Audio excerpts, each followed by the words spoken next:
Boa tarde, pessoal. Vamos iniciar o nosso webinar hoje, referente ao ciclo de palestras que nós estamos fazendo da Lei Geral de Proteção de Dados, ou LGPD. Inicialmente, só para vocês saberem, quem está organizando isso é a Datatis Latinoamérica. A Datatis Latinoamérica, para quem não conhece, nós somos uma empresa americana, sediada nos Estados Unidos, com filiais na Europa e Brasil e um distribuidor na Austrália.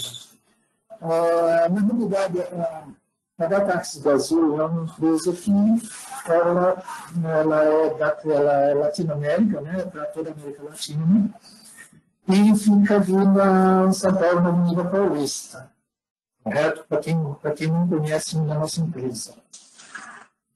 Somos fabricantes de ferramentas e a gente está em parceria com algumas empresas para a realização desse webinar inicialmente.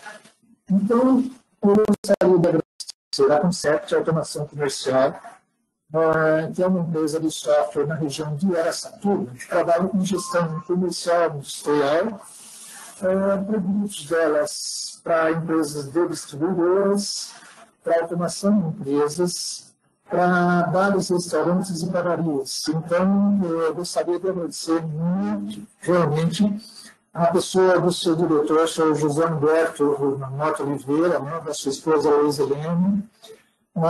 Também agradecer às pessoas que têm nos ajudado bastante na região,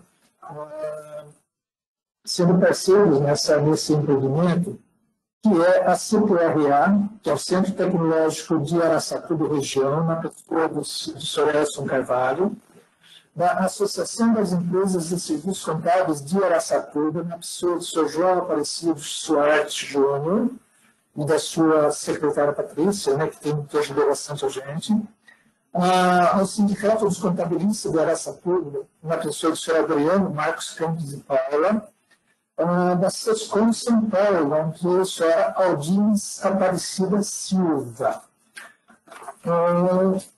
Nós vamos dar o início falando sobre aspectos gerais da Lei Geral de Proteção de Dados. Quem vai nos trazer essa palestra inicial é o Dr. Tomás Corte Real. O Dr. Tomás é sócio-diretor da PMA Santos Corte Real e Associados, que está no mercado, nesse mercado desde 1984, atuando principalmente na área empresarial, focado em tecnologia. Ele é sócio da empresa e faz parte da diretoria da ABS. Participante ativo de comissões de discursos regulatórios, de discussão regulatória, sobre a Lei 13.709 de 2018, e da criação da Autoridade Nacional de Proteção de Dados. Também é coordenador do Grupo de Trabalho de Proteção de Dados da ABS, e como muitos clientes que ele adquiriu nessa área, ele já também foi moderador internacional de painéis sobre a LGPD, com especialistas internacionais e coordenador hoje do curso LGPD Fundamentos e Implementação da própria ABS. Dr. Tomás, ele tem certificações, tem várias certificações, da INSPER, da Exim, da ABS, da University of Derby, da Device Brasil, enfim, é uma pessoa altamente capacitada. Gostaria também de agradecer ao Dr. Tomás pela participação nesse evento nosso. E se tiverem perguntas, eu gostaria que vocês fizessem perguntas no chat do evento. No final da palestra, nós iremos responder alguns poucos, porque não daria para responder todos, as perguntas realizadas. E, posteriormente, nós enviaremos as respostas nas perguntas feitas diretamente à pessoa interessada. Basicamente, era isso que eu gostaria que vocês tivessem conhecimento, né? Onde nós, Data Axis, Corte Real, o pessoal da RS, o Vice, que é o Renato, que vai estar com a gente falando sobre privacidades, né? Sobre segurança digital. Somos parceiros e nós temos uma parceria também na área de consultoria para a área do LGPD. Quem estiver interessado, quiser conhecer mais, independente do que escolher, quiser conhecer mais, entre em contato, vocês têm aí na tela meu e-mail e meu celular, que também é o WhatsApp, né? Vocês podem entrar em contato e fazer as perguntas e, assim que puder, como o doutor Tomás, como o Renato, faremos um contato para que a gente possa dar maiores esclarecimentos. Então, agradecemos todos, a presença de todos, realmente, e estaremos agora, do imediato, passando a palavra para o doutor Tomás, começar já a fazer a palestra dele sobre aspectos gerais da lei de proteção de dados. Obrigado a todos. A palavra, doutor Tomás. Olá, boa tarde a todos. Obrigado, Sidney. Agradeço a Data Axis pela essa oportunidade, pelo convite de estar aqui com você. Já vejo que nós temos já mais de 34, 35 participantes aqui do nosso evento. É um prazer falar sobre esse tema, é um tema muito empolgante, né? E espero compartilhar esses 40 minutos com vocês, um pouquinho do conhecimento que a gente vem adquirindo durante todos esses anos, para que vocês saibam um pouco do que se trata essa Lei Geral de Proteção de Dados. Ela é nova, mas o tema não é tão novo assim, as discussões já vêm ocorrendo há bastante tempo. E eu vou trazer aqui, provavelmente na nossa plateia tem gente que já conhece um pouquinho mais sobre a lei, mas tem gente ainda que não ouviu falar, então eu vou fazer um apanhado geral. Aqueles que já conhecem um pouquinho, me desculpem, eu vou entrar em questões um pouco básicas, mas é importante para que todos fiquem na mesma página e a gente fale um pouquinho sobre os fundamentos dessa legislação, do que se trata e de como fazer uma implementação jurídica dessa legislação, né? O Sidney já fez uma apresentação, agradeço mais uma vez, mas eu sou sócio do MA Santos Corte Real e Associados. Nosso escritório já tem mais de 30 anos, voltado ao direito empresarial, em empresas de tecnologia, propriedade intelectual, proteção de dados, compliance, dentre outros temas que tratem do direito empresarial, mas bem focado na parte tecnológica, né? Além disso, nós também somos o departamento jurídico da ABS. A ABS é a Associação Brasileira das Empresas de Software. Ela reúne mais de 2.000 empresas de tecnologia, desde as maiores empresas de tecnologias do mundo, como a Microsoft, IBM, SAP, Oracle, dentre outros, Google, Amazon, que também é associada da ABS, como empresas de startups, empresas pequenas e de médio porte. Então, a associação atende a toda essa gama de empresas, né? E com isso, nós acabamos, né, 30 anos trabalhando nessa área, forçosamente acabamos nos dedicando e nos especializando na área de tecnologia, que ainda acabou sendo um prazer trabalhar nessa área, porque nós temos uma novidade a cada dia, né? Vocês, hoje em dia, já percebem que, eu não sei qual área de atuação de vocês, mas eu costumo dizer que aqui nos próximos anos, praticamente todas as empresas serão empresas de tecnologia, né? O software, a tecnologia, essa disrupção tecnológica está presente em qualquer empresa, independente da área que ela atua, né? E, em virtude dessa nossa atuação junto à ABS, como departamento jurídico, nós nos envolvemos muito nas discussões que envolveram a legislação, Lei Geral de Proteção de Dados, desde a época dos anteprojetos até vir o projeto, a lei ser regulada na Câmara e depois no Senado, e depois promulgada através do presidente da República, né? Nós nos envolvemos muito na discussão. Por quê? Porque nós necessitávamos entender dessa legislação. Para quê? Para que nós pudéssemos atender os interesses das empresas de tecnologia, e não só das empresas de tecnologia. Nós sempre buscamos uma legislação equilibrada, né? Que ela não fosse nem tanto para o titular de dado e nem tanto para as empresas, ou seja, que deve haver um equilíbrio. Em toda a relação, a gente entende que o equilíbrio é a melhor forma da gente conseguir ter bons resultados nas relações, tá? Bom, quem quiser ter acesso, nós temos o QR Code aqui, você tem acesso ao nosso site lá no escritório. Por que nós estamos falando agora de todas essas questões envolvendo proteção de dados, privacidade, dados em geral?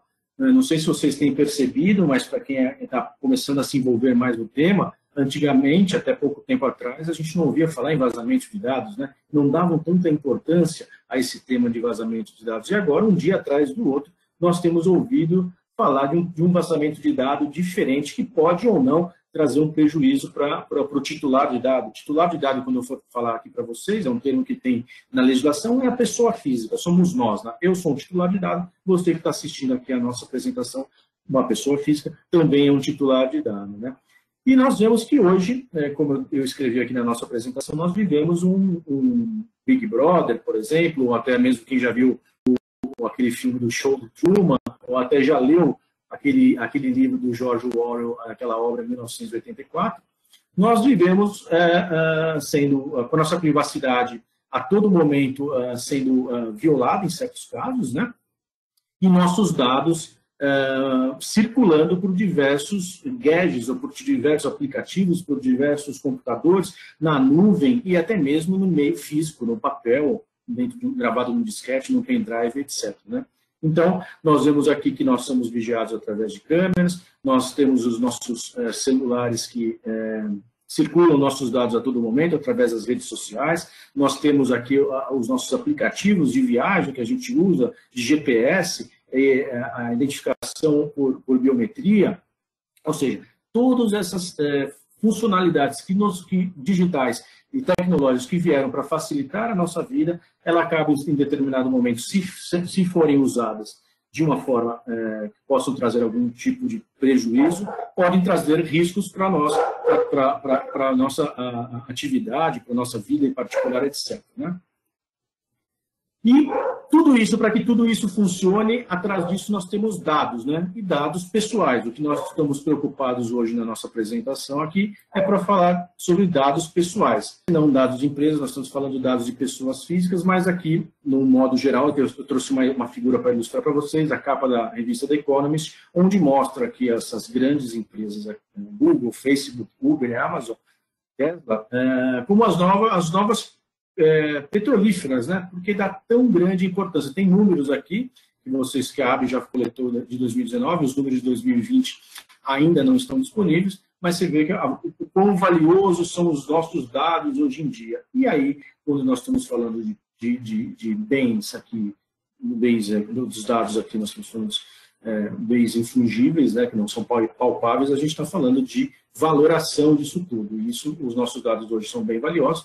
E gira em torno de pesquisas realizadas, algo em torno de 2,5 milhões de gigabytes de dados são criados diariamente. Ou seja, isso é um mecanismo vivo de criação de dados. Hoje, aqui na minha máquina, eu tenho um cenário de dados, tanto os pessoais quanto dados de empresas, circulando pela minha máquina, que amanhã já é um cenário totalmente diferente. Por quê? Porque entraram e-mails, eu criei documentos, eu enviei e-mails, eu acessei sites na internet, eu recebi documentos de clientes através do meu computador. Então, isso é um mundo, uma atividade viva dessa criação e manipulação desses dados. Né? E aí houveram também 3 grandes fatores mundiais que incentivaram a criações de leis tratando de proteção de dados ao redor do mundo.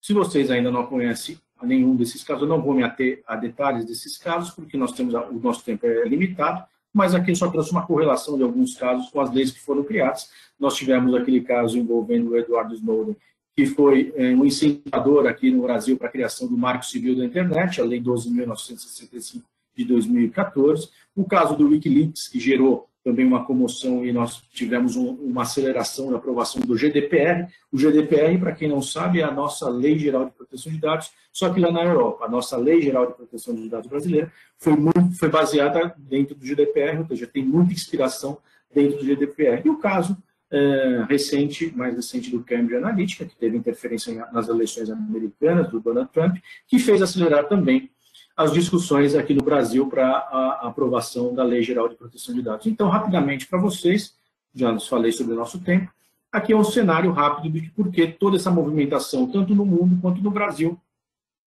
para a criação de leis que tratam da privacidade, da proteção da privacidade e proteção de dados, né? Aqui eu trouxe também um gráfico para vocês, uma pesquisa feita pela Symantec, onde mostra que o Brasil é o quarto país do mundo, perdendo apenas para a China, Índia e Estados Unidos, em ataques cybercrime, né? Ou seja, ataques ocorridos no ambiente tecnológico, né, da internet, né?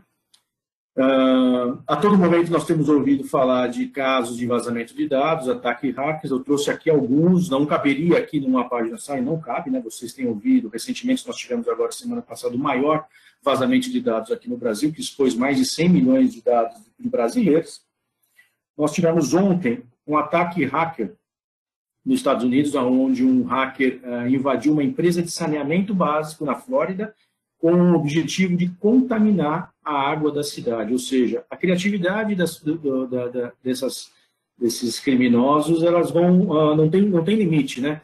Nós temos percebido também com ligações e participando de palestras, onde tem, junto conosco, tem participado delegados que trabalham nessa área de tecnologia, peritos, que está havendo uma migração dos criminosos saindo das ruas e indo para trás de um computador. Muito mais fácil para um criminoso que se dedica a um estudo de tecnologia ou de processamento de dados, etc. Ele invadir um banco para tentar recuperar, tentar roubar uma importância em dinheiro, do que ele sentar atrás de uma máquina e tentar invadir um ambiente, capturar esses dados e depois fazer uma extorsão a essa empresa em virtude desses dados sigilosos, dados pessoais, dados... Aí eu estou falando em dados em gerais de uma determinada corporação. Então, já está havendo uma migração muito grande dos crimes comuns, ou seja, os bandidos estão se aperfeiçoando um pouco nesses crimes e partindo para o crime tecnológico. Então, aqui eu trago para vocês alguns exemplos, que é para trazer aqui a minha apresentação também tem um pouco desse caráter educativo. Eu quero provocar vocês para essa necessidade, sim, de se preocupar com vazamento de dados, ataques cibernéticos e proteção de todo esse ambiente que vocês têm dentro das suas corporações, né? Então, nós estamos aqui falando especificamente da Lei Geral de Proteção de Dados. Foi sancionada em agosto de 2018, entrou em vigor em setembro de 2020, só que as sanções, artigo 52 até o artigo 54, elas só entrarão em vigor em agosto de 2021, ou seja, é logo ali, né? Por que isso tudo? Porque o legislador entendeu por bem dar um tempo para que essas empresas pudessem se adaptar a essa nova realidade, né? Ou seja, as empresas necessitam, a legislação, eu vou mostrar para vocês, ela tem várias indicações que as empresas devem seguir, tanto na implementação jurídica quanto na implementação técnica, e achou por bem que fosse dado um tempo para que as empresas pudessem se acostumar e se adentrar a esse novo tema em questão de proteção de dados pessoais, para que pudessem se preparar até agosto de 2021, que vai ser a partir daquela data onde as sanções administrativas da legislação, lembrando que hoje em dia vocês, as empresas que não tratam dados pessoais da forma adequada, ou que, de repente, pode ocorrer um vazamento de dados, já poderão estar submetidas a sanções na esfera civil e na esfera criminal. Nós temos visto já bastante ações na Justiça, né? Aqui no Tribunal de Justiça de São Paulo, que é onde eu atuo com mais frequência, de empresas já sendo condenadas por danos materiais e danos morais por vazamento de dados. Teve uma construtora, e o caso é notório, vou até falar o nome dela, recentemente a Cirela, onde qual foi o tratamento inadequado de dado que ela deu? Ela construiu um edifício, 2 torres de edifício, não lembro se foram 2 ou 1, e aí, na hora que ela vendeu todos os apartamentos daquele prédio, ela pegou os dados pessoais de todos os compradores e transacionou esses dados ou cedeu esses dados para empresas, a empresa de marcenaria, a empresa que faz papel de parede, a empresa que faz armário embutido, e essas empresas metralharam os compradores de imóvel com ofertas, e esses compradores do imóvel da Cirela não tinham autorizado que ela repassasse esses dados pessoais para terceiros. E aí, alguns desses moradores, compradores de imóvel, foram à justiça e conseguiram que uma indenização, uma dessas ações, de R$20 mil em danos morais por ter cedido esses dados sem autorização. Ou seja, a gente não está submetido apenas às sanções administrativas, mas também estamos submetidos às sanções da justiça.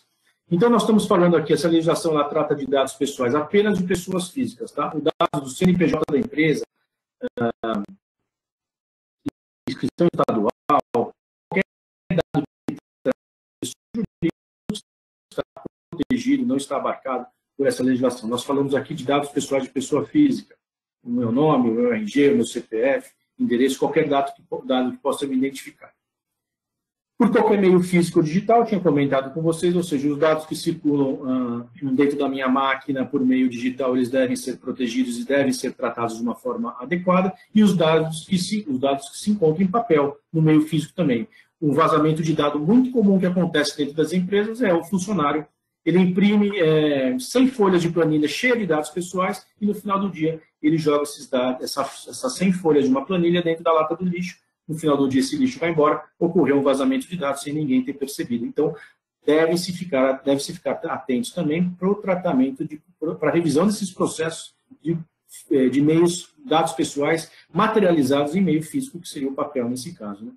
Realizado por pessoa física ou por pessoa jurídica de direito público ou privado, ou seja, aplica-se tanto para as empresas privadas como as empresas públicas e também para a pessoa física que tem uma finalidade econômica, ou seja, um autônomo, por exemplo, que faz eventos ou vai fazer uma festa de casamento, ele está recebendo por aquela organização e ele recebe dados pessoais, ele também estará tendo que tratar aqueles dados pessoais na forma da lei, porque tem uma relação, uma finalidade econômica, aquele tratamento que ele vai dar. Agora, você, pessoa física, que vai fazer aquele churrasco no final de semana com seus amigos, ou futebol, se você vai convidar 50 pessoas e recebe nome, endereço, CPF, para que ele possa adentrar o local, né, sem finalidade econômica, esses dados não estarão protegidos pela legislação. Tá?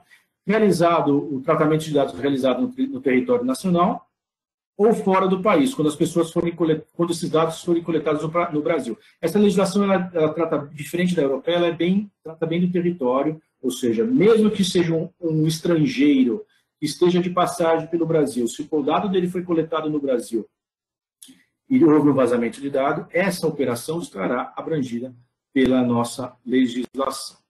Tá? E com a finalidade econômica que eu acabei de mencionar para vocês. Eu trago aqui rapidamente algumas definições para ficar claro para vocês do que se trata. Dado pessoal, informação relacionada à pessoa natural, pessoa física, né, identificada ou identificada. Identificada é fácil. É o meu nome, o meu RG, meu CPF. Identificável pode ser uma descrição do meu perfil, por exemplo. Um advogado de camisa azul que esteja dando uma palestra às 14 horas referente a dado pessoal, que esteja em determinado lugar, todo esse conjunto de informações vocês conseguem identificar que é o Tomás que está falando. Então, alguma coisa que possa me identificar, um conjunto de informações, também podem ser considerados dados pessoais.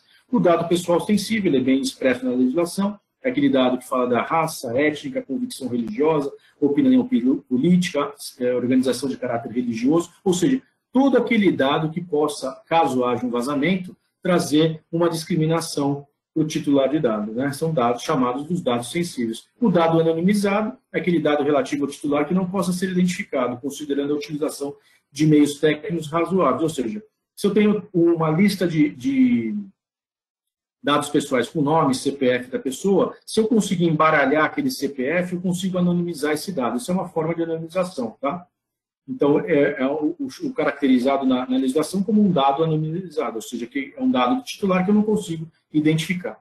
E tratamento de dado. Muitas pessoas acham que o tratamento de dado previsto na legislação é apenas a coleta daquele dado e armazenamento e a exclusão. Não. Se vocês derem uma olhada na definição, não vou ler tudo aqui, mas nós temos várias formas, vários itens que são tratamento de dados, e que se ocorrer algum problema nesse tratamento de um desses itens, acesso, reprodução, transmissão, distribuição, vocês estarão infringindo a legislação.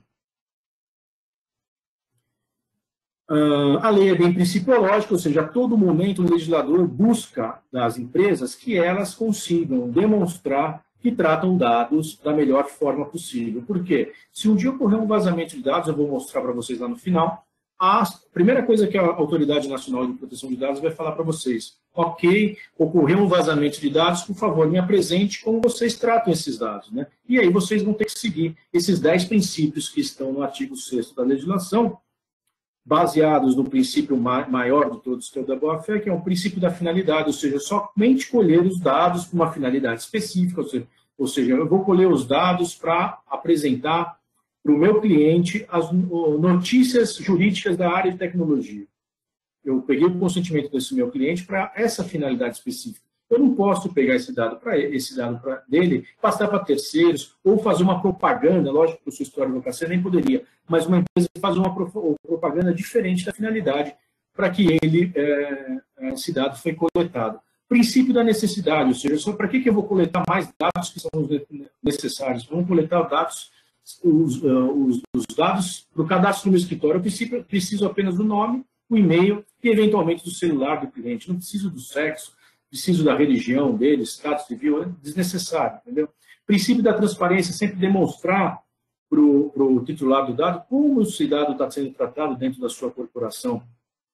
Livre acesso, o titular do dado pode ter acesso ao tipo de tratamento de dados que está sendo dado dentro da sua corporação. Segurança, demonstrar meios de segurança que você trata esses dados pessoais, tanto em segurança, como eu falei, da revisão de processos de dados tratados na forma física, como a segurança cibernética, a segurança de acesso às máquinas, à impressão, ou seja, vou ter travas de impressões dentro da minha corporação, só determinadas pessoas poderão acessar determinado arquivo na rede. São tudo medidas de segurança que visam a proteção desses dados pessoais, né? A qualidade dos dados pessoais, ou seja, não adianta nada eu ter dentro da minha corporação dados pessoais de clientes, só que os dados pessoais estarem ali de uma forma errada, o nome do sujeito errado, o CPF dele errado, ou seja, eu tenho que ter dados pessoais que são sempre revisados e que estejam arquivados e guardados da forma correta, os dados dos titulares da forma correta.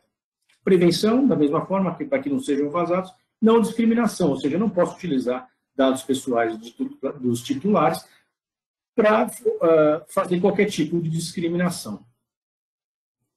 E aqui a lei traz no artigo 7º bases legais para tratamento, ou seja, eu só posso fazer um tratamento de dado se esse tratamento de dados estiver vinculado a uma base legal. A legislação traz 10 bases legais, não vou conseguir ter tempo de entrar em cada uma delas, seria interessante até para vocês conhecerem só rapidamente, mas a missão mais importante hoje da nossa tarde aqui falar para vocês é o seguinte: todo o tratamento de dados deve estar vinculado a uma base legal para que ele possa ser tratado. Se ele não estiver vinculado, não tiver uma base legal para tratamento, você deve parar aquele tratamento ou excluir aquele tratamento, porque ele não vai poder continuar tratando aquele dado pessoal, fazendo aquele tratamento de dados, porque não tem uma base legal. Rapidamente, um exemplo, ou a base mais conhecida, que é o consentimento, ou seja, se quando eu fizer meu roadmap, meu mapeamento de dados, meu data map, e verificar que um tratamento de dados eu preciso que seja feito um consentimento do titular para que eu possa tratar aquele dado. Se eu não tenho consentimento do titular para tratar aquele dado, eu não posso tratar o dado. Tá? Nós temos aqui o legítimo interesse, temos as demais bases legais para proteção de crédito, tratamento pela administração pública, execução de contrato, ou seja, se eu tenho um contrato assinado com uma empresa de tecnologia, aonde essa empresa vai tratar todo o meu banco de dados, eu vou fornecer meu banco de dados, ou seja, eu não preciso do consentimento para que seja feito esse tratamento. Ou seja, o próprio contrato entre existente essas partes vai regular esse tratamento de dados, né? E os direitos de titulares, aqui também, rapidamente, nós temos vários artigos que tratam dos direitos dos titulares, artigo 9º, 18, 19, 20, 21, 22, ou seja, também nós temos aqui 10 direitos de titulares que os titulares já podem, a lei já está em vigor, lembrando para vocês, já podem exercer caso vossas empresas tratem dados pessoais dos titulares de dados, ou seja, eles podem pedir a eliminação desses dados, caso o tratamento já tenha encerrado e você não necessite manter esse dado conforme uma base legal que nós mostramos no slide anterior, Ou, por exemplo, um funcionário que é demitido da empresa, ele pode pedir para você a eliminação dos dados no dia seguinte? Não. Não pode, por quê? Porque você ainda tem 2 anos para que ele entre com tenha de prazo prescricional para que ele possa entrar com uma reclamação trabalhista contra você. Você necessita ainda prestar informações para o governo sobre essa demissão, você necessita ainda pagar as verbas rescisórias dele, é necessário manter esse dado pessoal, caso tenha ainda uma legislação para cumprir uma obrigação regulatória, né? O titular de dado pode ter acesso aos dados dentro da empresa, ele pode pedir informações sobre os dados, pode pedir a identificação do controlador de dados, pode pedir a correção dos dados pessoais que estejam sendo tratados por vocês, qual que é a forma de duração e como é feito o tratamento de dados dentro da empresa. Ou seja, nós temos aqui uma gama de direitos dos titulares de dados previstos nesses artigos que eles já podem executar desde agora, exercer esse direito desde agora, porque a legislação já está em vigor. Algumas empresas fazem transferência internacional de dados, essas empresas elas tem algumas empresas que têm subsidiária aqui no Brasil, né, e fazem transferências internacional de dados, ou até mesmo se você utiliza uma nuvem para arquivar o seu banco de dados que esteja fora do Brasil, você tem que ficar atento a esses artigos da legislação, que é do artigo 34, 33, 34, 35 e 36, que trata da transferência internacional de dados. Ou seja, a empresa só vai poder transferir esses dados para países e organismos internacionais que proporcionem o mesmo grau de segurança que nossa legislação tenha, tá? Ou seja, não posso transferir dados para um país que não tem uma legislação que trata de proteção de dados. Quando o controlador, ou seja, a empresa de vocês que está tratando aquele dado pessoal, se comprovar e garantir o cumprimento desses princípios todos que eu mandei para vocês e dos direitos do titular de dados, tá? Através da cooperação jurídica internacional, isso é óbvio, ou seja, necessário quando uma questão de segurança pública, né? Quando necessita um órgão de fora do país, necessita de informações de pessoas aqui dentro, pede para o governo e faz essa transferência de dados. Proteção da vida, ou seja, se vocês estão viajando para fora do país, acontece um acidente de saúde fora do país, e o hospital, ou os médicos lá de fora pedem informação para o seu médico, para um hospital aqui do Brasil. Nesse caso, é possível fazer essa transferência internacional de dados.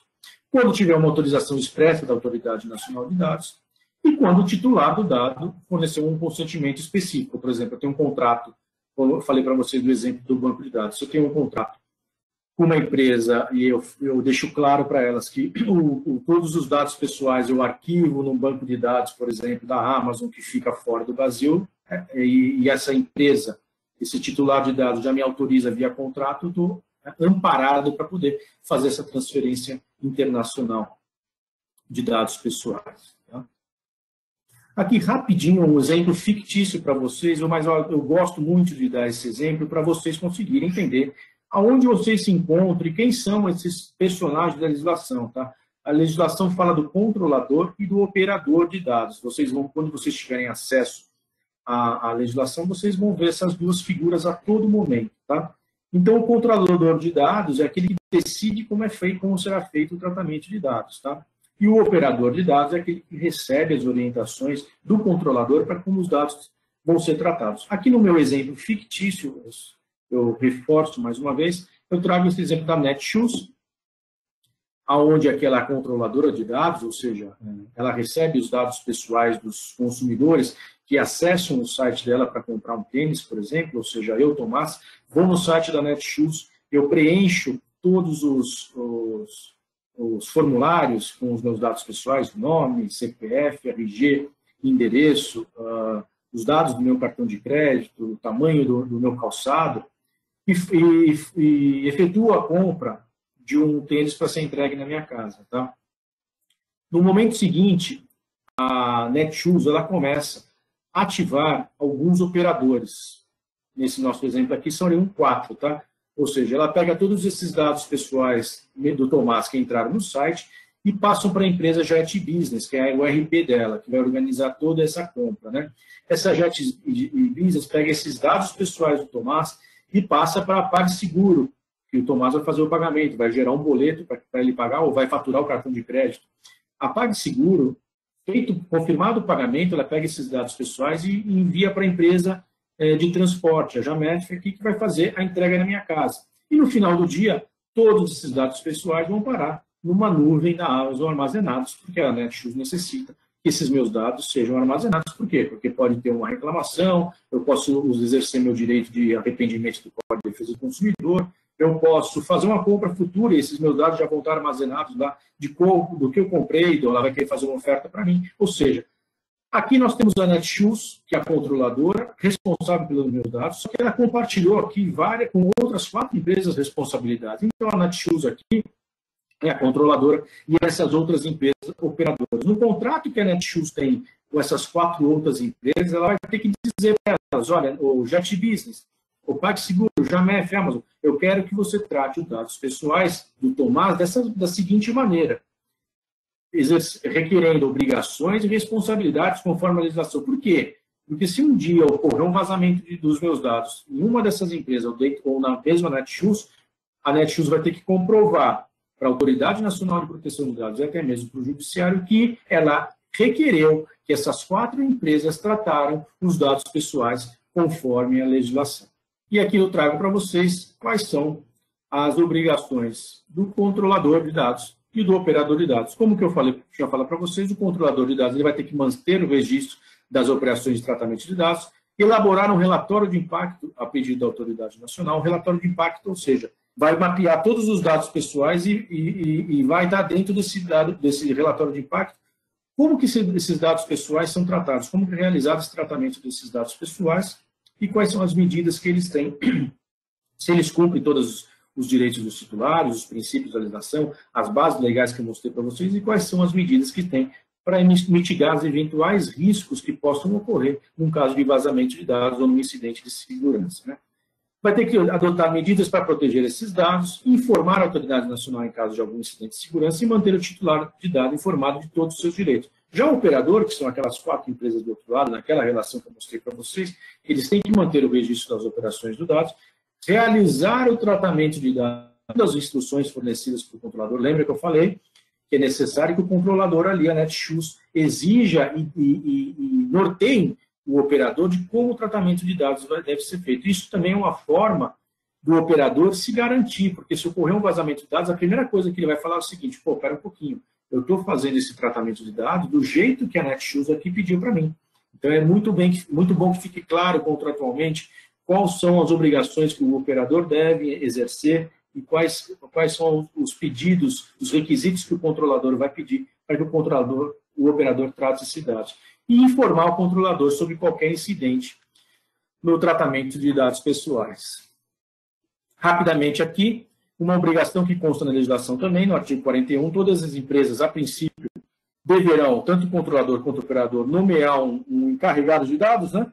Aqui na legislação brasileira chama encarregado, mas lá fora chama o DPO, Data Protection Officer, que é aquela pessoa que vai, hoje em dia tem empresas muito grandes que já tem um departamento de tratamento de dados, e esse DPO, ele é o responsável por esse tratamento. Mas, em empresas menores, esse DPO, esse encarregado, vai ser a pessoa que vai ter que ter uma independência na atuação, conhecimento jurídico e técnico, vai ser um canal entre o titular do dado e a empresa, e entre a Autoridade Nacional de Proteção de Dados e a empresa. Lembrando que nós já estamos com a Autoridade Nacional de Proteção de Dados constituída, ela já está em pleno exercício, tá? Nesse momento atual, ela está regulando como será feita o tratamento, algumas benesses às micro e pequenas empresas nos tratamentos de dados, algumas facilidades, né? Porque a própria Constituição traz essa possibilidade das micro e pequenas empresas terem um tratamento mais brando nas suas relações. Então, a autoridade já está em pleno andamento, né? E ele vai ser responsável, lógico, como qualquer funcionário da empresa, se ocorrer um vazamento de dados, o DPO, o encarregado, vai ser responsável? Não. Depende, né? Se ele agir de má fé, com imprudência e perícia, lógico que ele vai ser responsável, como qualquer funcionário no exercício das suas atividades. Mas se ele conseguiu todos os papéis de tentar trazer a cultura de proteção de dados para dentro da empresa, implementar medidas de segurança tanto tecnológicas, revisão de processos, revisão de contratos, e houver um vazamento de dados, ele não vai ser responsabilidade.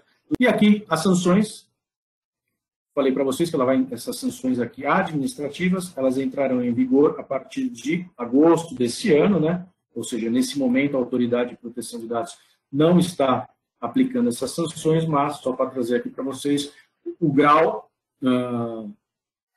e nível de penalizações que a legislação pode trazer, desde uma advertência até uma multa simples por infração, aqui é um ponto que vai ser necessário ser regularizado, que pode variar de 2% do faturamento da empresa ou de todo o conglomerado econômico, com um limite de 50 milhões de reais. Pode existir multas diárias também, publicação da infração, isso aqui eu costumo dizer que é uma das piores sanções da legislação, porque o que seria isso?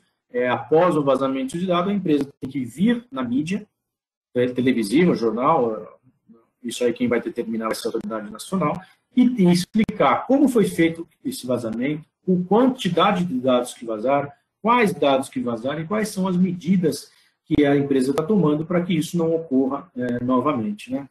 Os titulares também, a Autoridade Nacional também poderá sancionar a empresa com bloqueio daqueles dados pessoais e até mesmo com a eliminação daquele tratamento de dados pessoal que esteja com o problema. E aqui eu tinha que falar para vocês que quando a Autoridade Nacional de Proteção de Dados vir até vocês por causa de um incidente de segurança, ela vai requerer de vocês as medidas de boas práticas, ou seja, ela vai falar, senhores, por favor, me apresente, qual é o programa de governança que vocês têm? Quais procedimentos que vocês adotaram? Existem normas de segurança, de padrões técnicos, ações educativas com funcionários, estão tendo treinamentos, quais são os mecanismos internos de supervisão e mitigação de risco, ou seja, como eu tinha mostrado para vocês lá no início, a NPD ela, transfere para as empresas a questão da responsabilidade da prestação de contas, ou seja, você que vai ter que fazer prova que estava compliant com a legislação. Rapidamente para vocês aqui, que o tempo aqui está curto, eu vou falar agora das fases de implementação jurídica que nós utilizamos aqui no nosso escritório, para que as empresas fiquem em conformidade com a legislação na parte jurídica. Lembrando que, para que a empresa esteja em conformidade no nosso entendimento, ela necessita de implementação jurídica, revisão de processos e implementação tecnológica. Tá? Aqui é uma reunião inicial que nós fazemos, onde a gente vai envolver todos os departamentos da empresa. Não adianta nós realizarmos uma revisão, uma implementação em apenas um departamento. Todos os departamentos tramitam dados pessoais, então deve ter um envolvimento de toda a empresa. Áreas de negócios, finanças, recursos humanos. A gente apresenta nessa reunião inicial os conceitos principais da LGPD, faz uma apresentação que nem essa, um pouco mais elaborada, indo mais a fundo em detalhes da legislação, para definir o escopo do projeto e apresentar para aqueles funcionários que farão parte do trabalho, que os consultores não conseguem sozinhos implementar isso, necessita de um trabalho conjunto, tanto da empresa que está querendo implementar, quanto dos consultores. E aí sim, nessa primeira reunião inicial, a empresa vai definir quem será ou quem serão as pessoas responsáveis para fazer essa implementação juntos com os consultores. Né? Aí nós vamos para a fase 2 da implementação, onde nós vamos analisar o mapeamento de dados que é feito pelo pessoal da parte técnica, ou seja, mapeamento de dados simplesmente são questionários que são feitos com os funcionários da empresa e mapeia-se todos os dados, todos os tratamentos que a empresa tem que envolvam dados pessoais. Após esse mapeamento de dados, o pessoal da parte técnica faz a análise técnica deles e nós vamos fazer a nossa análise jurídica, onde nós vamos observar o quê?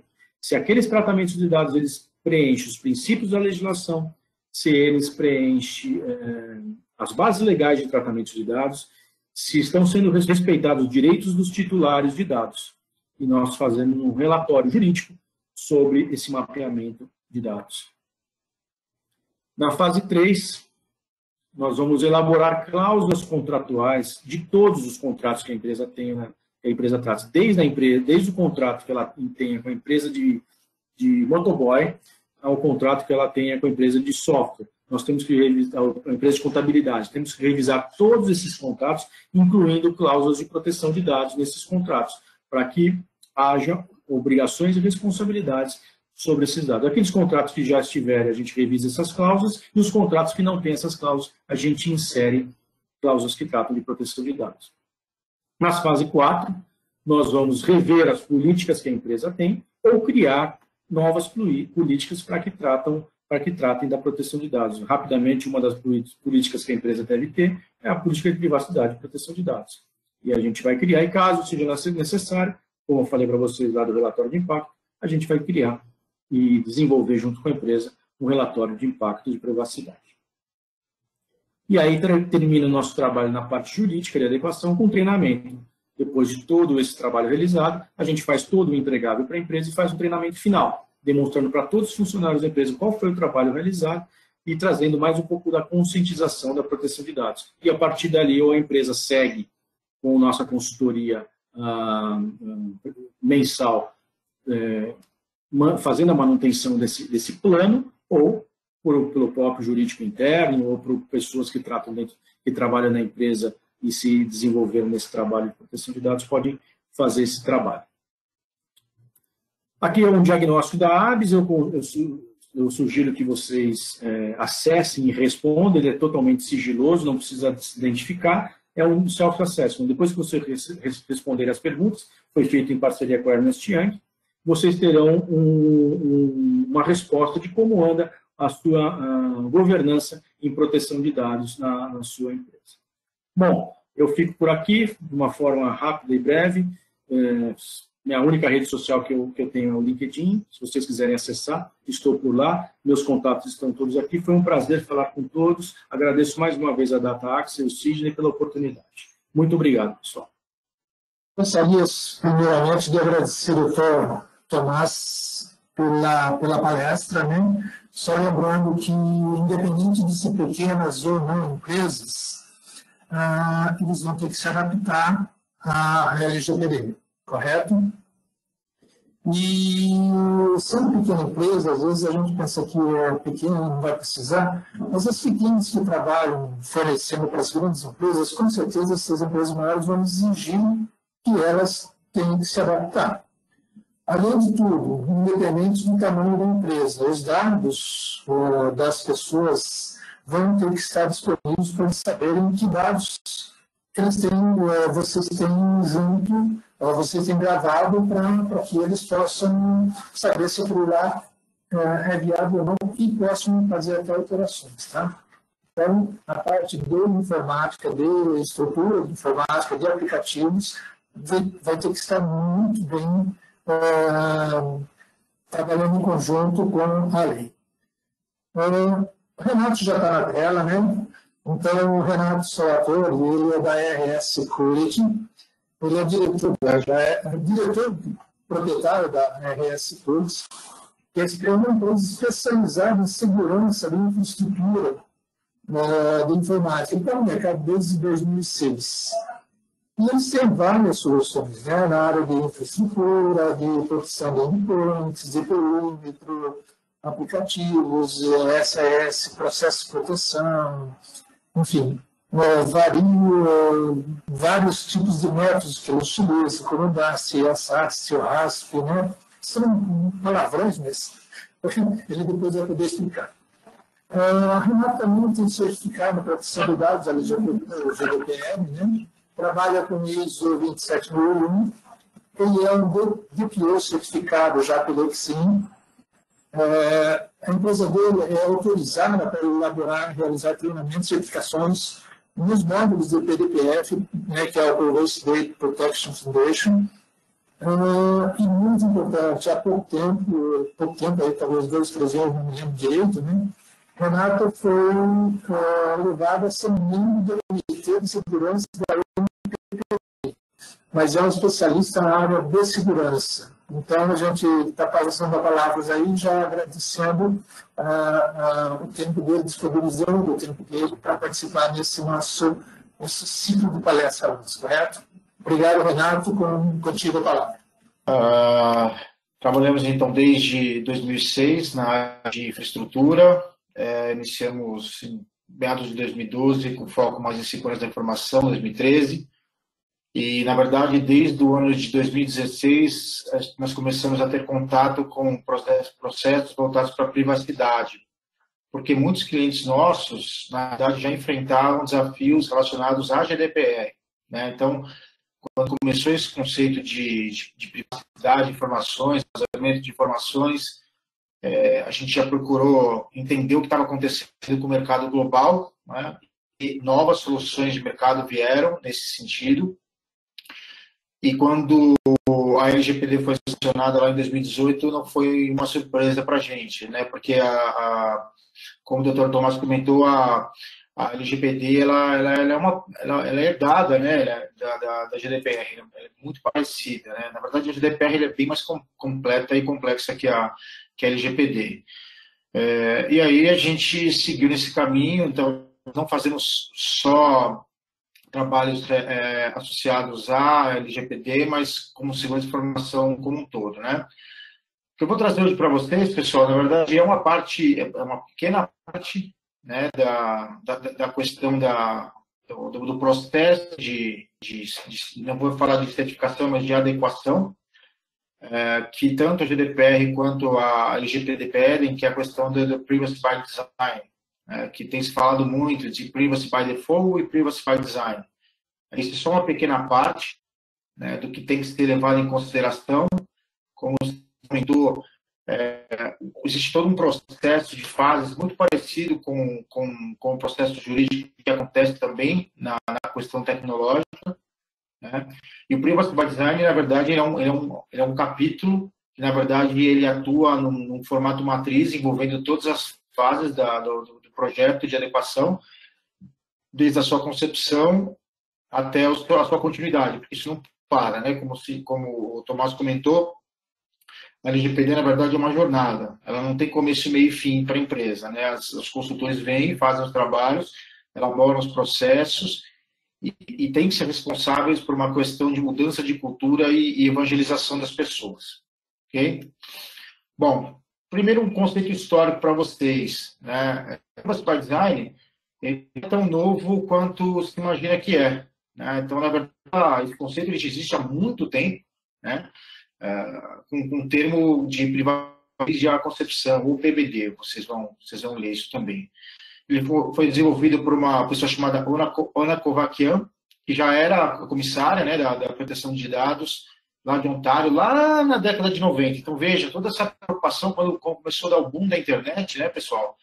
Esse conceito de privacidade, quando as empresas começaram a crescer, a ganhar capilaridade, começou a globalização, né, a globalização começou a crescer no mundo, o conceito de vazamento de informações, ele já começou, ou de melhores práticas para a proteção de informações, já começou a ser difundido, né? Então, ela apresentou lá na década de 90, na Conferência Internacional, esse conceito da privacidade desde o início, né? desde o design, desde a concepção, né? E aí isso foi aceito internacionalmente, depois em 2010, com uma resolução sobre esse conceito de privacidade. Então, o que é, né? Embora a empresa tenha um cunho técnico, a gente tem que tirar a ideia da cabeça de que Privacy by Design é um conceito que vai só ser resolvido com ferramentas ou soluções tecnológicas, né? Porque ele é uma mente, né? Incorporar princípios de privacidade nos processos da empresa, e não necessariamente no software que vocês desenvolvem, ou num produto que vocês utilizam, ou numa solução que vocês comercializam, né? Então, é um conceito que tem que ser incorporado na empresa, desde lá da concepção, ou seja, quando eu vou bolar algum processo novo, bolar algum produto novo, bolar uma estratégia nova de mercado, enfim, qualquer processo de negócio dentro da empresa, né, ele tem que nascer, né? Ele tem que ter um conceito de privacidade lá desenhado no começo, que esteja em sintonia com o funcionamento do processo, ele tem que ser seguro o suficiente para que também não atrapalhe a empresa, né? E também no processo de gestão, que é a manutenção. Então, ela é fundada em 7 chaves, né? Quando a Ana Kovakian elaborou esse workshop, esse framework, na verdade, ele é baseado em 7 grandes chaves, né? 7 conceitos que a gente tem que seguir à risca. A questão de proativo, nunca reativo. Sempre tentar se antecipar. preventivo, não reparador. Eu sei que isso soa meio impossível, e na verdade é impossível, né? Porque não existe sistema seguro, não existe rede segura, né? Há sempre formas de se burlar. Mas quanto mais você pensar no conceito de privacidade, quando você desenha o fluxo de um processo, desenha o fluxo de um produto, você vai estar seguindo a privacidade como configuração padrão, ou seja, quando você elabora um processo, elabora um produto, você tem que pensar na segurança dele em primeiro lugar. Privacidade incorporada no design, e tudo isso eu vou falar com mais calma nos próximos slides, né? Full functionality, eu soma zero, soma positivo e não soma zero. Significa o seguinte, como eu comentei anteriormente, eu tenho que preparar o meu ambiente, preparar a minha empresa para ter os requisitos de segurança e de privacidade de dados, desde que eles não atrapalhem o funcionamento, ou não atrapalhem a usabilidade do produto, ou não dificultem a usabilidade do produto, porque, na verdade, no final das contas, o que importa, a grande missão da empresa é poder executar seus negócios, né? Então, a privacidade ela tem que estar alinhada, mas ela não tem que se sobrepor aos negócios da empresa de forma a começar a pontuar itens negativos, ou itens que burocratizem, ou itens que dificultem, ou itens que criem dúvidas em cima do usuário no uso dos produtos que as empresas personalizam. Segurança de ponta a ponta, total do ciclo de vida, isso nos remete lá ao bom e velho PDCA, de estar sempre olhando e sempre revisando as melhores práticas. Visibilidade e transparência, então não adianta só implantar um processo seguro se eu não tiver visibilidade da eficiência dele durante todo o período de execução. E sempre respeito para a privacidade do usuário, né? Sempre centrado no usuário. Essa é a melhor forma, porque, afinal de contas, nós estamos falando de dados pessoais. Então, sempre centrado no usuário. Então, esse é o famoso framework de privacidade design. Pontos observados, né? Então, quando a gente fala em segurança da informação, a gente nunca pode deixar de falar de risco, né? Então, o foco tem que sempre estar voltado para os riscos associados e as responsabilidades associadas àquele produto ou àquela estratégia de negócio, né? Com foco na privacidade durante todo o tempo do projeto, né? Seja um sistema, produto, o hardware que você desenvolve, o software, enfim. E assim, entenda-se como um ciclo de vida todas as etapas que ele passa. Desde quando vocês realizam a concepção do processo, do produto, até a estratégia de retirada dele. Porque o que a gente vê muito, por exemplo, plataformas que a gente, hoje em dia, com essa correria, a gente assina muita plataforma de compartilhamento de informações, usa aquelas soluções free, né? A gente nunca lê, simplesmente vai lá, dá um checkbox e passa a usar. Tem várias ferramentas assim no mercado que são, entre aspas, gratuitas, né? O Dr. Tomás deve ter comentado no começo da apresentação dele que não tem nada de graça no mercado, né? Quando a gente assina um termos de uso de uma solução, por exemplo, gratuita na internet para compartilhamento de dados, um file share da vida, você pode ter certeza que aquele dado seu está sendo usado. Dado vale ouro. Então, a abordagem tem que sempre estar baseada em risco e accountability. Vamos lá, vamos começar a falar então sobre o modus operandi. Então, na verdade, descrever aquelas 7 chaves fundamentais da privacidade by design, né? Então, ele entende-se a todos os sistemas de tecnologia de informação, todos que suportam, obviamente, o processamento de dados, as práticas de negócio e o design físico e lógico, inclusive. Então, vejam, gente, eu não estou falando só de novo, né, de soluções de software ou soluções de hardware. Estou falando de processos de negócio, né? Então, o primeiro deles, proativo, não reativo. Isso parece bem óbvio para todo mundo, né? Então, isso não é só no sistema de informação, mas na própria vida, né? A gente tentar sempre antever os possíveis riscos associados às ações que nós tomamos, né? Então, qualquer sistema, processo, infraestrutura, dados pessoais, aqui a gente está falando de dados pessoais, a gente tem que ter aquele olhar de risco, né? Então, tem que ser projetado lá desde o início, identificando os riscos, direitos e as liberdades dos titulares, né? Então, a ideia aqui é sempre adotar ou pensar, e aí por isso que a gestão de risco é tão importante para sustentar, para criar um pilar para esse conceito, de estabelecer ali medidas proativas, né, para tentar antecipar as ameaças. não todas as ameaças, né? E por isso que a análise de risco é importante, tentar antecipar as ameaças associadas aos negócios de vocês, as fragilidades, os sistemas, né? Tentar neutralizar ou, no mínimo, minimizar. Neutralizar, como eu comentei, vai ser possível neutralizar todas as ameaças, mas minimizar, né? E aí a gente vai entrar em vários itens, estratégias de disaster recovery, estratégias de proteção de perímetro, estratégias de proteção em aplicações SaaS, estratégias de proteção nos endpoints da empresa que circulam, estratégia de criptografia para dar para equipamentos móveis que os usuários levam, sejam smartphones, tablets ou notebooks que eles saem para atender cliente, por exemplo, né? Podem sofrer um furto, um roubo em trânsito, enfim, né? Então, sempre tentar identificar essas medidas corretivas focadas no negócio de vocês para tentar resolver esses incidentes de segurança. Então, isso envolve um compromisso claro da organização.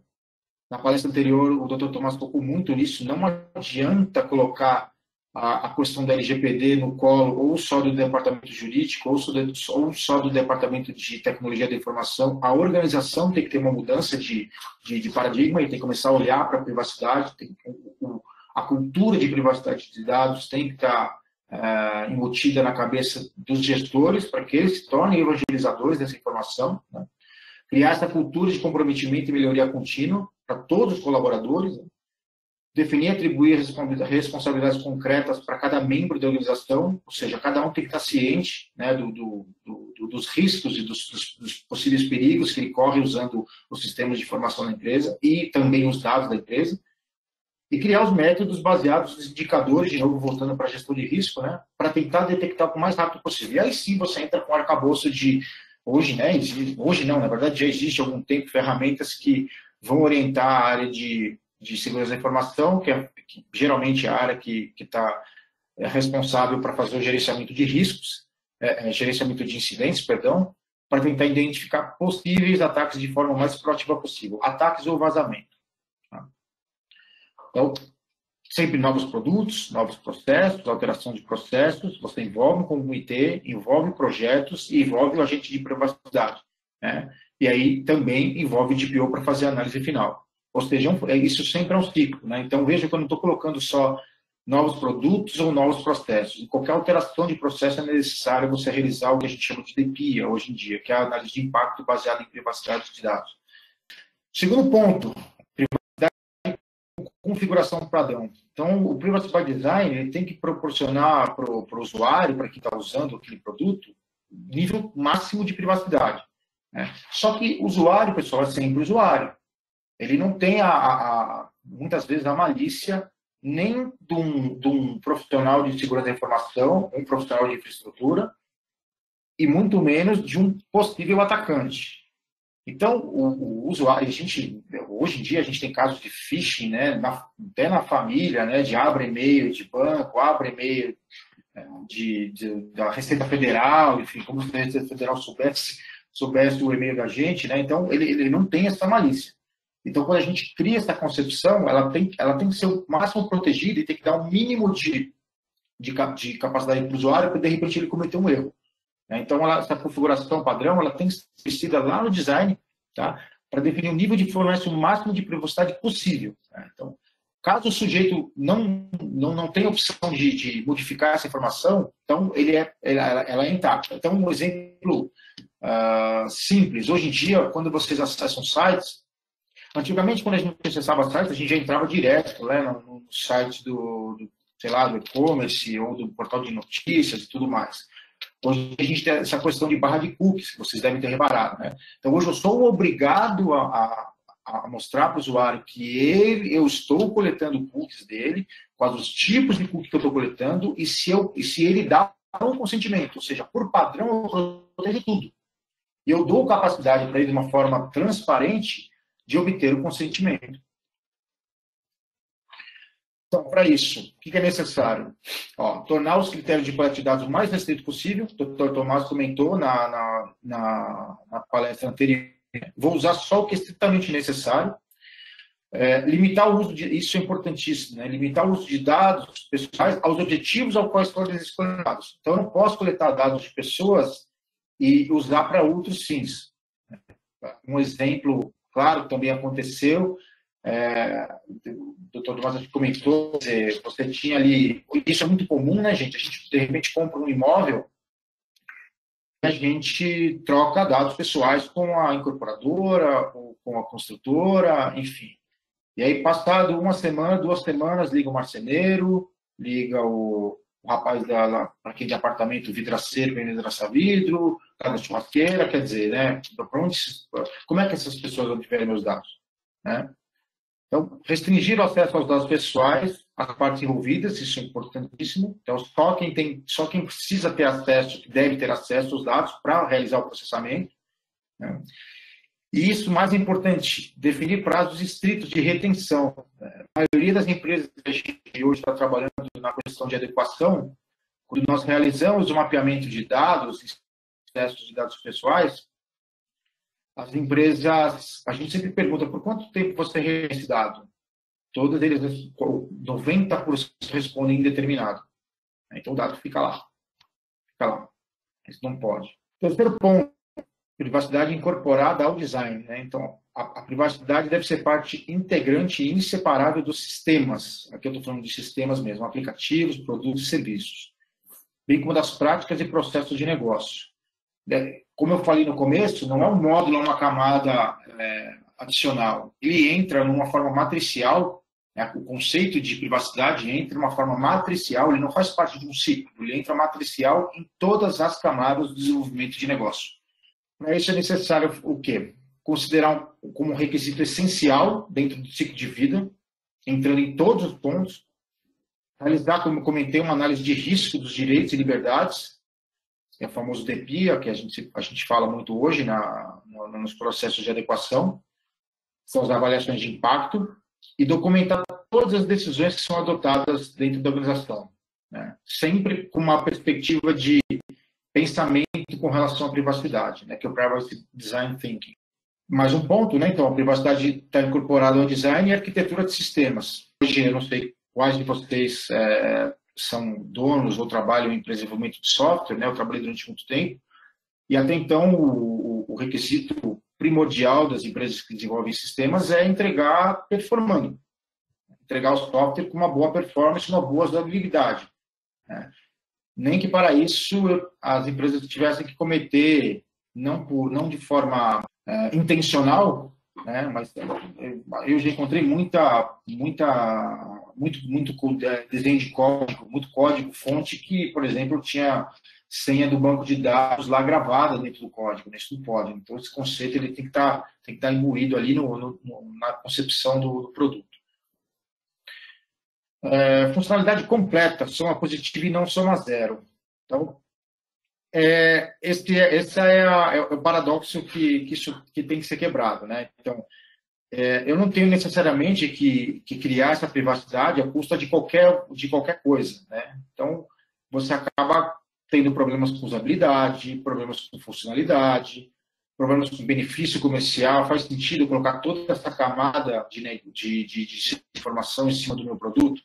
Então, de novo, a gente volta para a questão da análise de risco, né? Identificar os riscos e realizar uma análise que seja suficiente para conseguir entregar um produto performando, entregar um produto a um preço bom, um produto competitivo, um produto que tenha usabilidade para o usuário, né? Não deixe o usuário tendo que realizar inúmeras pré-configurações ou inúmeros aceites para poder usar, tá?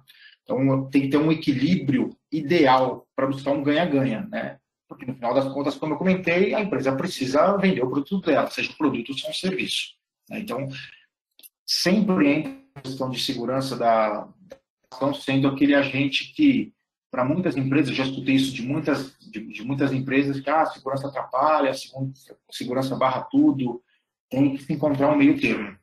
Para isso, o que é necessário, né? Então, a empresa tem que entender que deve coexistir interesses diferentes, interesses legítimos, né? O da organização, que é obter, obviamente, um lucro, né? E, obviamente, entregam seus dados para a empresa, né? E que é necessário identificar, avaliar e equilibrá-los de acordo para não oferecer esse malefício, como eu comentei, né?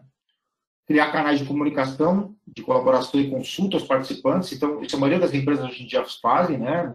Para tentar sempre estar melhorando essa questão da balança entre a segurança e a usabilidade. E se as propostas elas ameaçam a privacidade, buscar outras maneiras, né? Alternativas para conseguir uma funcionalidade sem perder a questão dos riscos associados que foram levantados na concepção do projeto. Mas as exceções não devem ser feitas para acomodar dilemas, né? As exceções devem ser tratadas como exceções. A gente, às vezes, cai no erro entre privacidade e segurança, optar ou por um ou por outro. Por isso, é tão necessário um comitê, como eu comentei nos slides anteriores, para avaliar avaliar os riscos, né? E trabalhar na questão de minimizá-los, né? Ou bloqueá-los. Se você tiver que realizar acomodações no sistema, faça até que não atinja um ponto negativo mapeado. Segurança de ponta a ponta, né, isso é bem na cara do profissional de segurança de informação, né, então a gente tem que pensar do começo ao fim do projeto, de todas as formas de garantir a tríade da segurança de informação, né, que é confidencialidade, integridade, e disponibilidade, né, e também a resiliência dos sistemas. Hoje a gente vê muitas empresas sofrendo ataques para derrubar, né? Então, tem que ter a capacidade de garantir que os dados não sejam vistos na questão da confidencialidade, não sejam alterados na questão da integridade e que os dados estejam disponíveis, né? Então, para integrar a privacidade nas etapas do processamento de dados, para as diferentes operações, como o Dr. Tomás comentou, coleta, registro, classificação, etc. Então, tem que ser exaustivamente analisado em cada caso, tá? As medidas que serão tomadas. E aí, sim, entra bastante cunho técnico para identificar, poxa, como é que o dado transita na minha empresa, né? Quais os pontos que eu posso ter vazamento de informações, e quais as melhores formas, levando em consideração a questão do ganha-ganha, do soma positiva, que isso impacte no negócio da empresa, né? Para que eu consiga proteger. Então, as medidas de aplicação, né?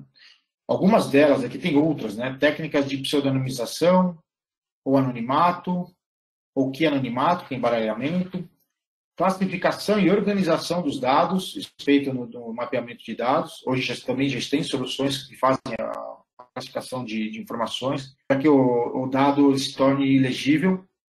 Isso é muito importante para, por exemplo, nem vou falar da questão de base de dados, mas, por exemplo, como eu comentei no começo, empresas que trabalham com corretores, esses corretores vivem na rua, né? Então é interessante que se carrega material da empresa, esses equipamentos têm alguma forma de criptografia para evitar furto, e a distribuição segura e garantia no final do ciclo de vida. Então, lembra, alguns itens, né, gente, eu sempre volto, eles fazem parte de uma cadeia, né? Eu comentei lá atrás da questão da distribuição dos dados e aqui eu comento de novo. Os dados terminou o uso, tem que ser expulso. Visibilidade e transparência, né? Então, o segredo para garantir privacidade é poder demonstrar. Eu tenho que ter visibilidade, eu tenho que entender o que está acontecendo na empresa. Eu tenho que ter capacidade de identificar possíveis ameaças. Ou uma possível ameaça, ou quando uma ameaça está ocorrendo. E quando uma ameaça ocorreu também, até para gerar os relatórios para a NPD, né? Então, hoje vocês têm uma série de ferramentas e plataformas que entregam essa visibilidade, né? Uma das mais conhecidas na área de segurança de informação é o CIEM, que é uma plataforma de gerenciamento de eventos de segurança de informação, onde eu consigo captar logs e eventos de diversas fontes de informação dentro da infraestrutura, correlacioná-los de uma forma a me dar a visibilidade do que está acontecendo na empresa em termos de ameaças. Tornar públicas as políticas de privacidade e proteção de dados, elaborar e publicar cláusulas de informação concisas, claras e compreensíveis, que sejam facilmente acessíveis e o titular de dados compreenda o âmbito do tratamento. E, embora não seja obrigatório, todos os responsáveis pelo tratamento tornar público, pelo menos facilmente acessível para os titulares de dados, de todos os tratamentos. Isso é interessante nos processos de implementação. que vocês vão ter pela frente, hoje em dia já existem muitas ferramentas que fazem a gestão do processamento de dados, né? E muitas delas já entregam hoje em dia o portal do titular de dados, porque a NPD estabelece a obrigatoriedade do meio de comunicação, que o titular de dados vai ter acesso às suas solicitações, que o Dr. Tomás comentou na apresentação anterior, né? Ao acesso, modificação, a portabilidade, a correção, a exclusão, enfim. Né? Então, hoje em dia já existem algumas plataformas, e aí para todos os gostos e sabores, né, mas que entregam hoje esse tipo de interface com o titular. Respeito pela privacidade do usuário, né, sempre centrado no usuário. Então, sem esquecer os legítimos interesses da organização, de novo, soma sempre positiva quanto ao tratamento. Na verdade, o objetivo final é sempre garantir os direitos e liberdades dos usuários, né? Então, que tem seus dados processados ali, né? Então, qualquer medida adotada tem que garantir a privacidade deles, né? Então, isso vai envolver lá o projeto dos processos, aplicativos, produtos, serviços, sempre centrado lá no usuário. O foco tem. Hoje já é assim, né, pessoal? Hoje, quando a gente desenvolve um produto, a gente já está pensando no usuário, né? É incorporar a questão de privacidade também, né? Quando a gente desenvolve um produto, por exemplo, um aplicativo, sei lá, a gente sempre está olhando o mercado, fazendo benchmark com possíveis concorrentes, né? Tentando melhorar o nosso produto para deixar mais atraente para o usuário. A gente tem que pensar assim também na questão de privacidade. O usuário deve desempenhar um papel ativo no gerenciamento dos seus dados e no controle que eles fazem. Não existe uma fórmula mágica de implementar. Isso vai variar de empresa para empresa, né? Onde os usuários sejam informados das consequências da sua privacidade. Então, é interessante que você tenha no site da empresa de vocês a política de privacidade, tenha a questão do consentimento, tenha a questão da regra de cookies. Fale para o usuário que você está coletando os dados para isso, isso e isso, mostra o tempo que vai ser coletado só por isso e tal. Disponibilizar as informações sempre completas e adequadas, que conduzam um consentimento informado, então, de novo, questão do consentimento.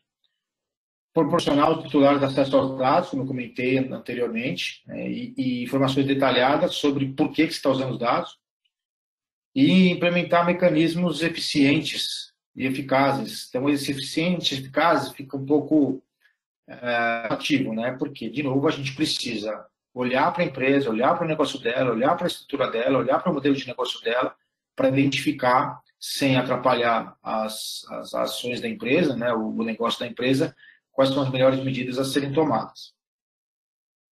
Essa aqui seria a regrinha do Privacy by Design. Falando um pouquinho sobre o processo ainda de implementação, como eu comentei, a LGPD ela estabelece a proteção desde o início, né, do projeto, como um requisito legal, está na lei, né, não tem como não fugir. Assim como a GDPR, a LGPD também fala isso. Então, o não cumprimento dessa obrigação e a sua aplicação pode ser um dos critérios para medir a gravidade de uma infração, né? Então, é a obrigação da empresa implementar a proteção de dados desde a concepção, sim, né? E é aplicável para os controladores, independente da sua dimensão e do tipo de dados processados, né?